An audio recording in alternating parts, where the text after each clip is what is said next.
Hello, my friends. Brett Pattison coming at you from the financial capital of the West. Salt Lake City. No, bro.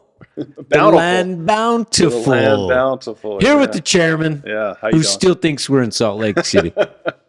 The land bountiful. It's kind of Salt Lake a little bit. I'm not claiming it. I'm not claiming it anymore. Yeah. Brother, good to see you today. We got a lot to discuss. Good to see you. First, let's talk about the market. Okay. Then we're going to talk about the election and a lot of other stuff. Okay. Warren Buffett is cash and the biggest risk to our country right now. Okay. First off, year-to-date returns. Before I mention year-to-date returns, this is one of my favorite things to do. I want you to summarize this for me. As we end every year in December, you get these financial experts. We've talked about it on this show, on this podcast before, to where the financial experts come out, like the Wells Fargos, the Morgan Stanleys, the Cantor Fitzgeralds, all these people, and they say, okay, next year the S&P is going to end the year here, right? So all these 2024 price targets, okay? Currently, we're about 6,000 on the S&P 500. The average price target was 48.61 on the S&P. Mm-hmm.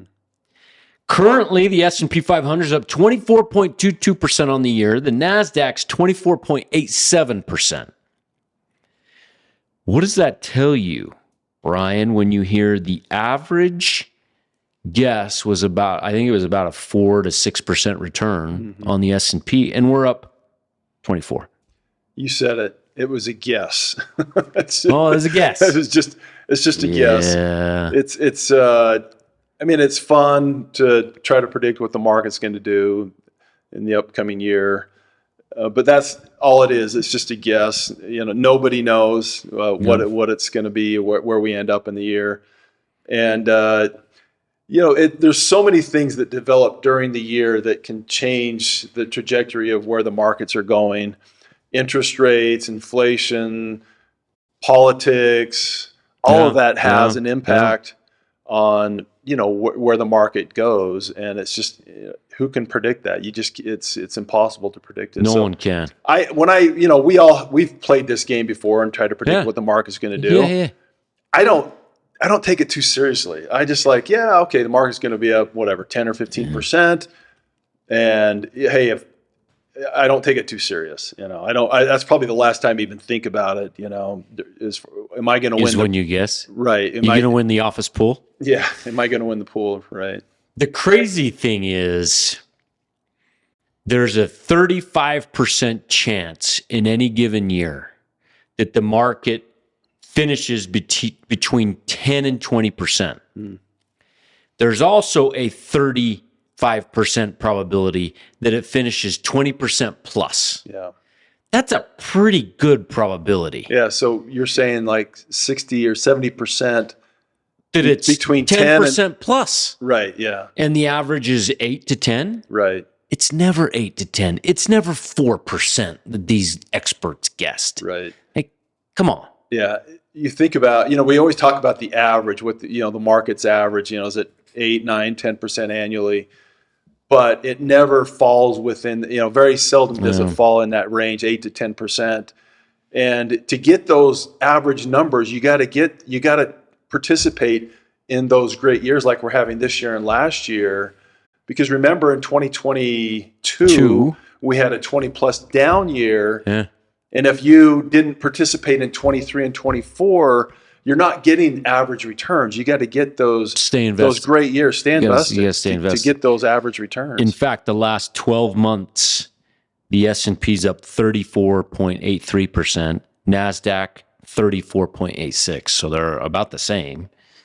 We have created this year 51 all-time highs, the seventh most in any year. What a phenomenal year. I think a lot of times people see that 51 all-time highs. Well, that gets people nervous. Can't go any higher? Or it can't go higher, or there's got to be some sort of correction. I think we mentioned this in our last podcast.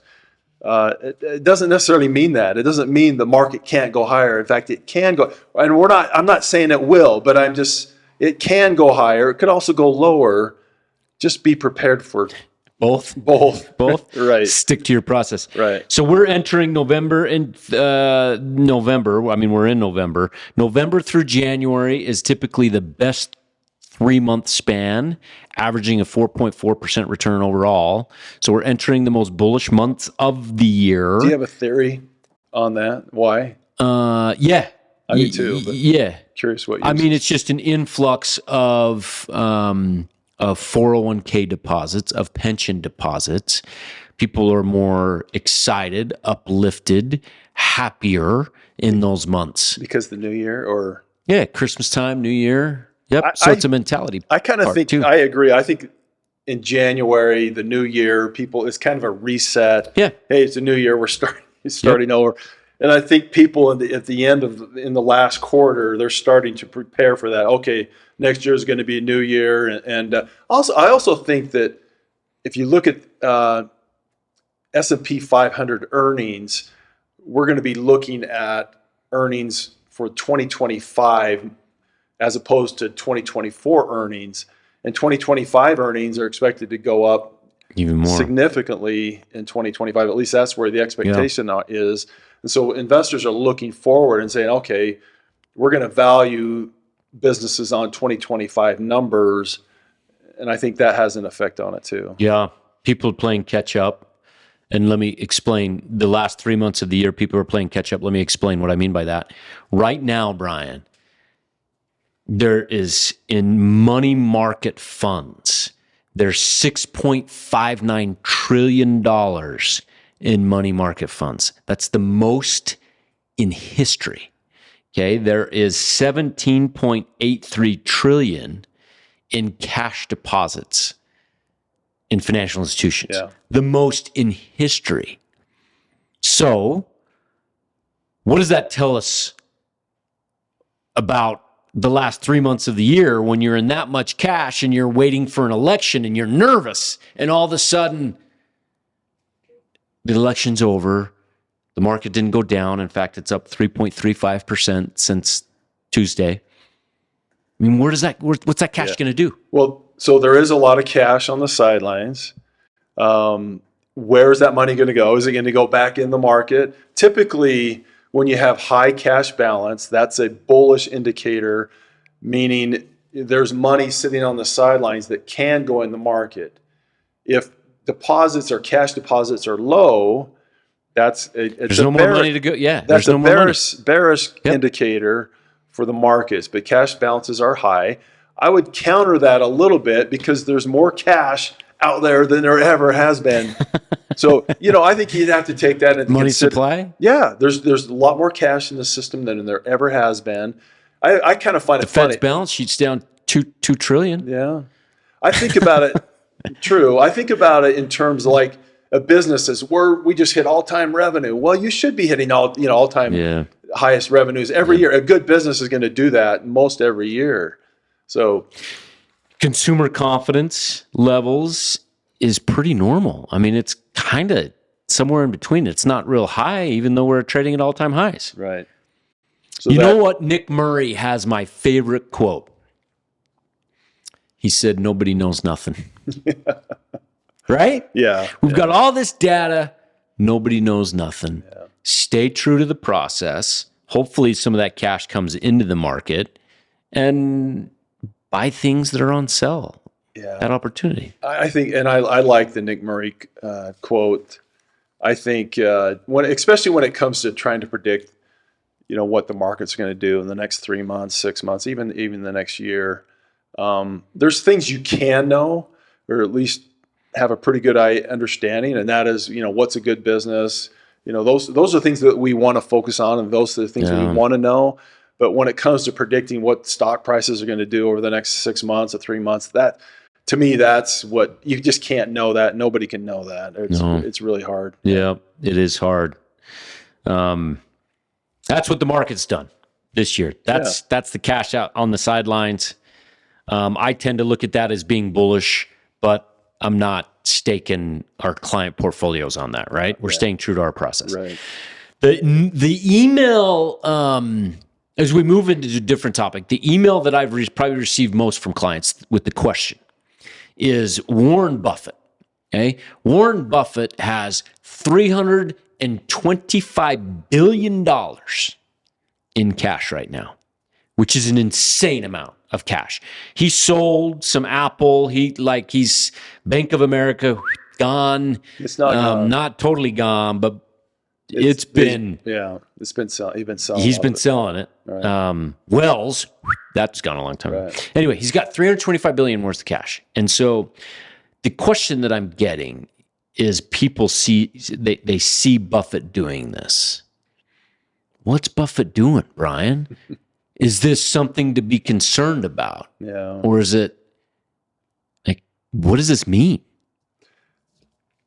I've been reading Buffett for over 30 years, and I've heard him say so many times that he doesn't predict what just like our conversation we've been talking about, he doesn't try to predict what the market's going to do. That's what most people think. He's doing this cash because he thinks the market's going to fall. Right. And so that's counter to what he says. He says that he doesn't predict, or he doesn't even try to predict what the market's going to do tomorrow, or the next 3 or 6 months.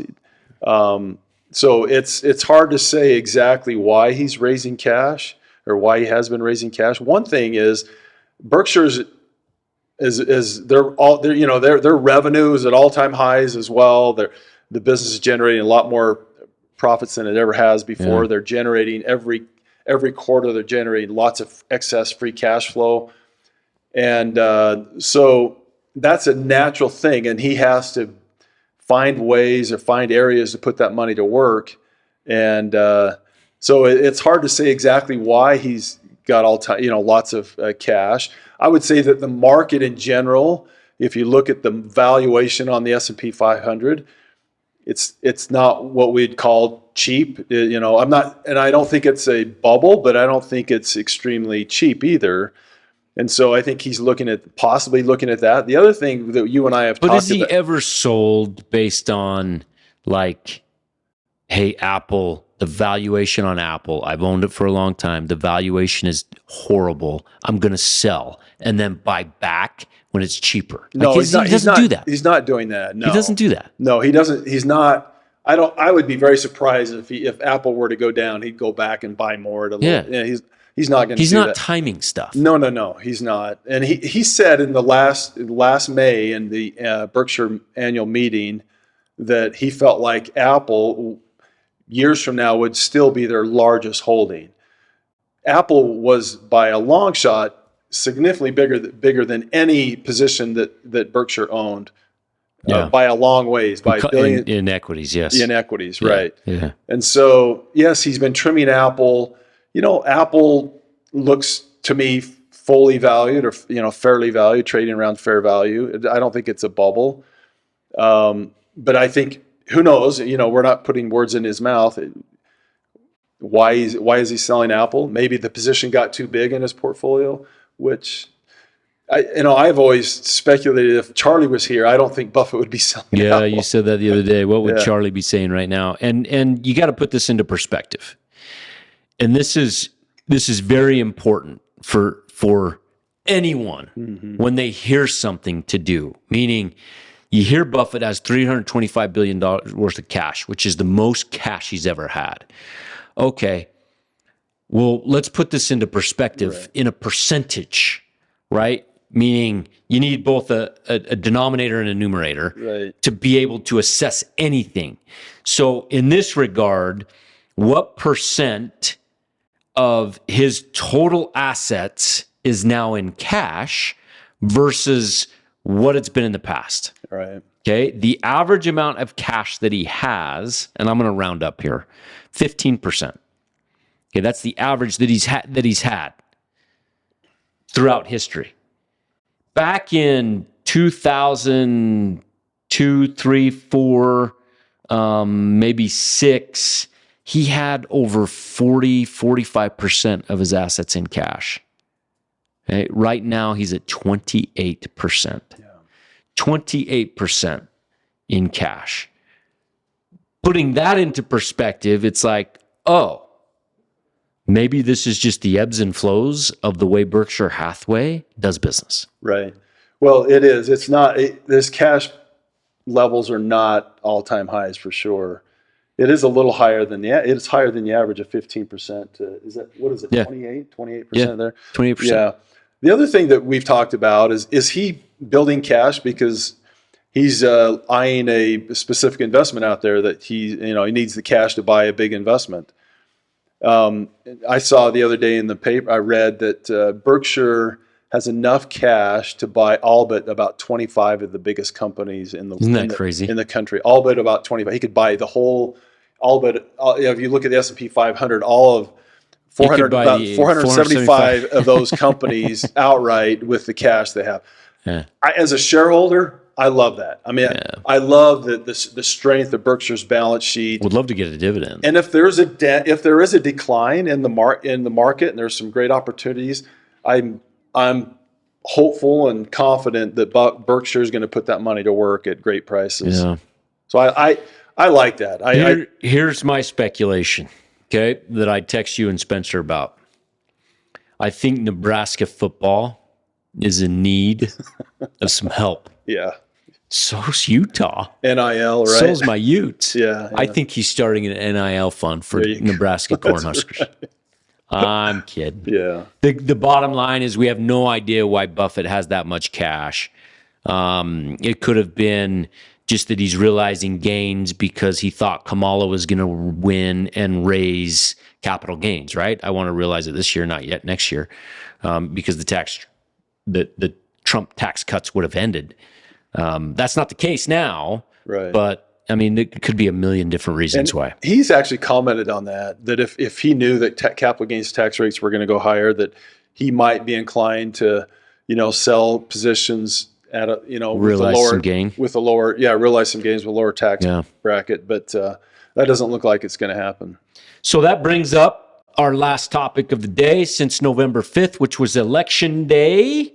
The S&P 500 is up 3.35%. Trump won the White House. Republicans flipped the Senate and now retained Congress as well. So you have red across the board. Yeah. Okay. The market is excited about that, Brian. Why is the market excited about that? Why is it up 3.35% in a week?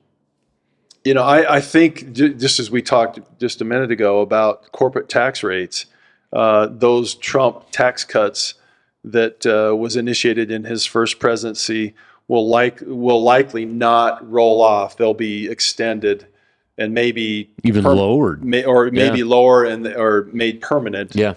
And so if you think about the government share of corporate profits is going to be a lower percentage going forward, that makes in return the rest of those profits, where do they go? If they're not going to the government, they're going to shareholders. They're going to us. They're going to us as shareholders. And our clients. Right. And that's one reason why I think the market is up, is because shareholders will be the beneficiaries of lower corporate tax rates. When a company can reinvest in itself or give back to shareholders in the form of dividends or whatever, that's a lot better than writing a check to the government. Right. From an investor standpoint. Exactly. Exactly. Yep. Okay. That's one reason. I think the other reason, a lot of people in financial circles will say that lower government regulation is probably positive for business. And I've heard many very smart fund managers talk about that. Yeah. How many IPOs we're going to see, how many mergers we're going to see, acquisitions that we're going to see because the regulation is going to be a lot less. Right. So that's bullish. Yeah, that would be the reason why Wall Street is why the markets are up. Is excited. Yeah. We will see if that continues. So as we talk about the government, here's the biggest risk right now to the great country that is the United States of America. And I don't care which side of the aisle you're on, or even if you're not on any side of the aisle, this is still the biggest risk to our government. And let me outline it, and you can talk about the risk, Brian. Total revenue generated by the United States government, $4.9 trillion. Total expenditures, $6.7 trillion. That's a $1.8 trillion deficit. Okay, so we're in the hole by a lot. Yeah. And as you look at total debt, we're paying just on interest payments on the debt that we have, $1.2 trillion per year on the almost $36 trillion that this government is in debt. Why is that the greatest risk to our country? Well, I think if you can think about it in terms of your own personal financial house, and if you're making $100,000 a year, but you're spending $120,000 a year, that can't go on forever. No. And it can go on for a little while, but at some point there's going to be a problem. And I think that in the case of the United States and our country and our economy, we can't continue down this path forever. And someday we need to fix that, and we need to balance the budget and reduce expenses. We're not going to be able to raise in revenue is just not. We're not going to go to over $6 or $7 trillion in revenue overnight. It's going to take a long time.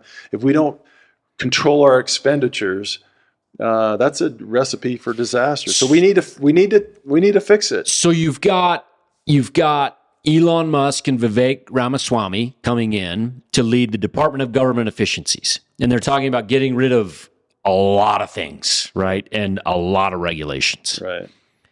Is that bullish or bearish for the stock market when you think of these people that could be out of a job?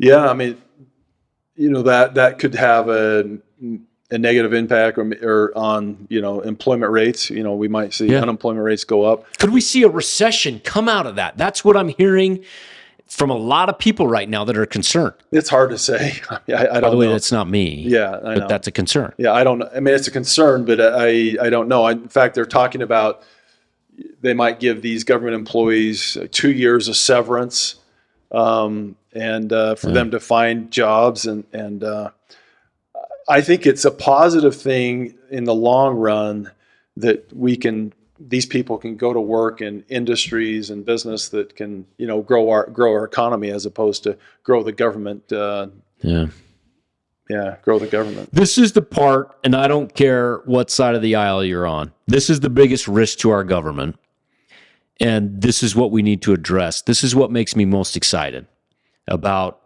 the next 4 years, right? Really, this and, you've got to address this, and you have to turn more of the country to the private sector rather than the public. Because if you do that, you're probably our total revenue, $4.9 trillion. Guess what happens to that revenue as the private sector gets a hold of things that the government used to do? It's more efficient, and it creates more revenue for the government, not an expense. Right. That's the bullish scenario. Yeah. There's a lot of government waste in I feel like that. I'm not an expert, but I feel like there's just a lot of government waste, and from what I'm hearing, and I think we can do better. And regardless, we can't spend a lot more, $1.8 trillion a year more than we bring in revenues. We just can't do that. We can't continue down that path forever. In fact, Katie, make a note of this. We should, on this podcast, at least once every other podcast, we should have our favorite government waste topic. I would love that. Yeah. Expenditure. Yeah. To where we're researching frogs in Cambodia or something like that, right? I think we should do it. Yeah. I'm in. Let's do it. That's the greatest risk for the market, for the country, is that government deficit. Yeah. Right? Bottom line. We need to fix it. Is it a crisis right now? No, it's not. But we don't know when it would be or when it will be. At some point it will be. And you don't want to get too close to that cliff and you accidentally fall off. We don't want to do that. And so now is the time to take care of it and work on it. Nip it in the bud. Right. Yep. That's in part why why the market has responded the way it has, is because all of this, hopefully, and I use that word hope. Yeah. I hope it's addressed. With that, my friend. Okay. Thanks. Until next time. Yeah. Goodbye now. This is a purely public broadcast and is not intended to be personalized financial advice for any individual's specific situation. Each individual's financial situation is unique, and the topics discussed on this broadcast should not be relied upon and or considered as personalized advice. Specific financial securities discussed are not intended to address any listener's particular financial situation and should not be considered recommendations. This is for educational purposes only.